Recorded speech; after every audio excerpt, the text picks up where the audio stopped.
Welcome to the channel. My name is Dan Rockwell, and in this video I'm going to show you how much it costs for my house to go from this to what it is now. So it's been an awesome journey over the past almost 2 years now.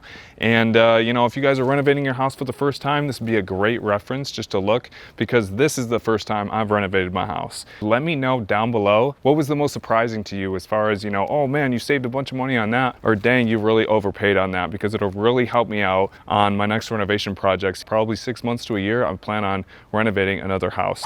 Never in a million years did I think I was gonna spend this much money on the exterior when I bought this house. So our first expense is paint. Basically just had to pay for materials because my brother flew down and we painted the entire house. Anything that you can do yourself, do it. You know, something like exterior painting, you don't have to be an expert at. $1,700 was the paint expense for all the paint, all the materials. So dumpster, I paid $400, and that was towards the end of the remodel because I didn't want a big dumpster, you know, right in the front of my house as soon as the renovation started. I didn't want the city coming up here and asking a bunch of questions. So over here we got stucco. That was $700 to grind off just this really ugly mortar job that was in style back in the 50s. The turf material, okay, and this is front and back, guys. This is everything. The material was $1,300 for the, I believe, 80 mil. You want a lot of pieces of grass per square inch, so I think this is 80 per square inch. The best is like 100 or 110, but it goes all the way down to 40 and 60. The gravel, we got 45 tons of gravel for the front and back, and that was $2,025. Pavers. Now, I didn't even know what pavers were when I started this project. When someone said pavers, I was like, what do you, oh, those things. So those little bricks that you see, you know, with exterior landscape, those are pavers. And we only paid $300 because I found a good deal on OfferUp. If you guys are renovating, look for materials on Facebook Marketplace, OfferUp. You guys can find some smoking deals. So to get the turf installed and the pavers front and back, $2,200. Now I'm kind of jumping out of order a little bit. You wouldn't excavate before this, but the excavation cost, you know, to get all the dirt out, to flatten the ground, I did a lot of it myself, but still I hired someone, $1,700 for that. And this one's a big expense, guys. This is the block wall in the back. For materials, labor, everything put together, I paid $7,500. And that includes the permit that I had to get later on. The front steps that you see here, those were $900 for labor and concrete. The gates. Now the gates, I got a quote of like $2,500 or $3,000 for just cheap gates. I needed a 10-foot RV gate, and I believe it's a 4-foot gate. But I went on OfferUp and I decided to refurbish old gates. I just took old gates, you know, power washed them, sanded them down, painted them, and put new wood in there. And that all totaled to be $800 instead of the $3,000. Plastic for underneath the gravel, that was $200. So I did some electrical outside. I ran electrical all the way to the front, and I ran it to my patio area so that we can have lighting. My electricity was really, you know, it was original. So we got rid of a fuse box. We put a junction box in there, and all of that put together. This is a really good, I know this is a good price, but that was $1,600. Here's the thing that I rarely see that I will never not do in a renovation, and that is outdoor concrete coating. All the concrete, it was from 1959, and it just looked like crap. There were stains everywhere. It was all cracked. And this company, AZ Concrete Coating, they came in and put on this beautiful coating. It has like a 50-year warranty or something, and it just makes the whole entire house pop. That was $1,700.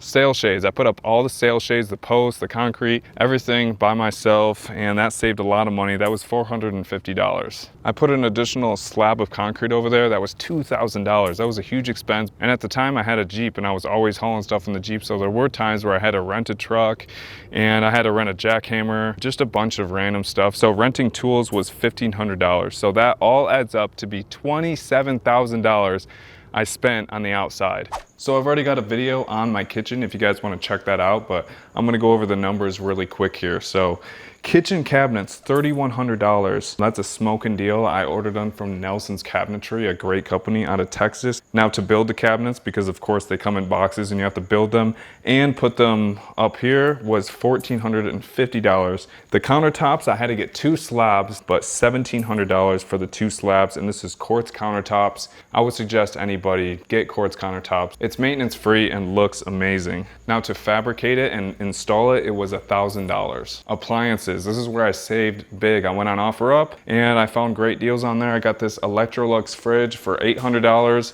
I got this stove for under $200. Love this stove. I had to reroute gas. I'll get into that. This dishwasher is the only thing I didn't really score big on because it kind of sucks, but that's $300. And this is the only appliance that I bought brand new, and the trim kit. Together that was around $350. I believe everything added up was right around $1,500. Backsplash was $500. The plumbing, to get this on the island here, we had to break up the concrete. We had to run water lines, electricity for the microwave, all of that good stuff. And the expense to, because my washer was right here originally, to put the washer on the outside, I put the dryer on the outside as well, but that was all $1,900. And I just have $1,000 in miscellaneous costs, like the pendant lights, you know, the hardware, and I'm sure I'm forgetting something, so we'll just put $1,000 there to be safe. So kitchen, $12,150. So when I bought this house, there was a wall right here, and just my luck, it was a load-bearing wall. So I had to get a footer on both sides, so we dug into the concrete, we put like a, you know, good-sized footer in there. Then we built posts with 2x4s up here, and then we put a glue lamp beam across and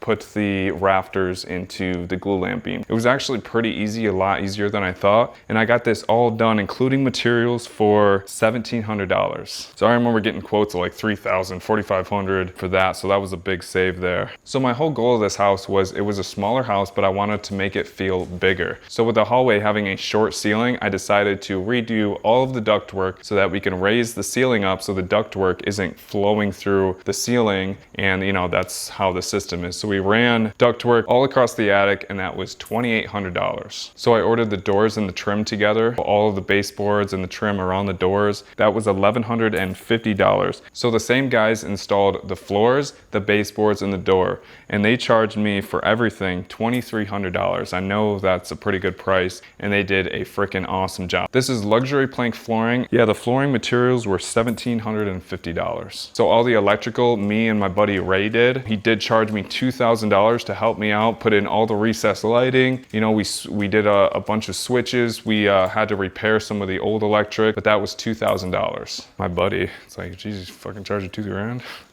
So like I said, I was sick of painting after my brother left, and we spent literally his entire trip painting. I didn't think it would be that long. I thought maybe we'd get the whole outside done in like 3 days, but it did take us 5 or 6 days to do, and just literally 12 hours a day. But I paid $2,250 for the interior paint. And here's a little tip for you. If you guys are struggling on what color you should paint the inside of your house, I did the same exact color on the baseboards, the walls, and the ceiling. Loved how it turned out. All I did was I changed the sheen. The baseboards are a semi-gloss. The walls are, I believe, an eggshell, and the ceiling is a flat paint. Drywall and texture. So you guys not only need to, you know, if you guys need drywall patching and all that stuff, you guys need to figure out what drywall texture you're gonna have on your walls. When I moved in here, the texture was orange peel, and I went over the different options and I decided to go smooth. It was a little bit more money, but man, it really turned out good. Loved the smooth look, and that was $4,200 for all the drywall and the texture. I had to add in some more insulation. That was $500.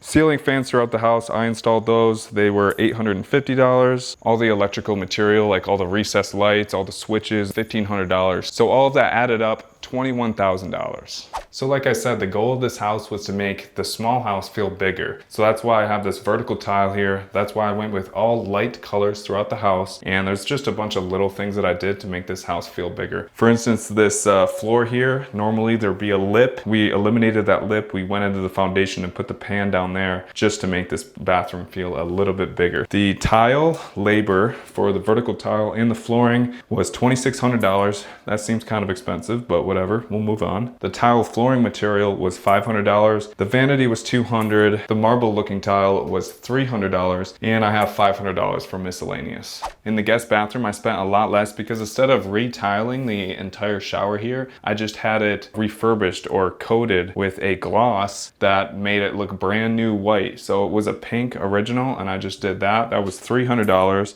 The vanity here was $300. That's from IKEA. And I have miscellaneous at $600. So the this whole bathroom, you know, minus the flooring and the recessed lights and all that stuff, because I already did that, but that was $1,200 for this bathroom. So that brings the total that I spent on the renovation right around $66,000. Now I'm gonna add an extra $3,000 in there because I know I'm missing stuff. What is that? $69,000 on this renovation. Like I said before, when I first started this renovation, I was thinking $20,000, $30,000 to do the job, and it ended up costing me $69,000. So when someone tells you, yeah, it's probably gonna cost you double of what you think, they're probably right. And especially now, you know, with bare shelves Biden, material prices are crazy right now. But good luck on your renovation. It's a lot of work, but it's totally worth it, guys. Even if you lose a bunch of money being your own general contractor, because that's basically what I did in this project. Instead of hiring a person to renovate my house, I renovated it and I just hired subcontractors. Even if you do that and you don't make any money or save any money, it's a huge learning experience that you can have for a lifetime. So good luck in your projects. And if you like this content, give this video a thumbs up, subscribe to the channel,